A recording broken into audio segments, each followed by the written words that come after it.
Сұр қоян ертегі. Сұр қоян тонын киіп далаға шықты. Дала сондай әдемі, айнала жап-жасыл, орман іші у-шу.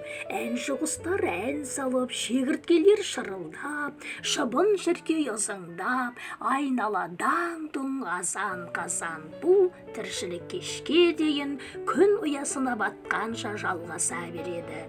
Өмірдің қызығы да осында шығар деп ойлады Сұр қоян.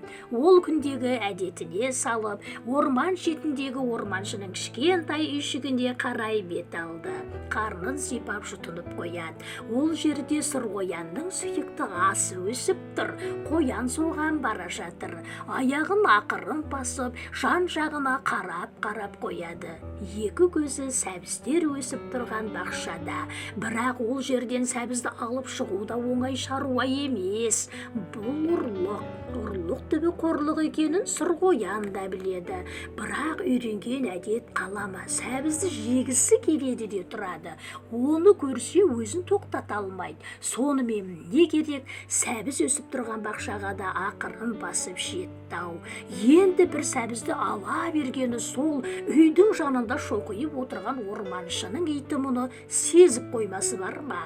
Тұмсығының үстінде қонып отырған көбелекпен сырласып отырған ит кенет Сұр қоянның келгенін сезе қойды да арсылдап үріп жүгірмесі бар ма? Қоян сәбізді алып әрең қашып үлгерді. Қу тіршілік-ай, мына иттің де сезгішін айтам. Пәлесін қарашы, сол көбелегіңмен сөйлесіп отыра бермейсің бе? Деп Сұр қоян итке іштей ашуланып алды. Жүрегім-ай тарсылдап кетті ғой. Ит те қояр емес арпылдап. Әрине оның жұмысы сол күзет қой.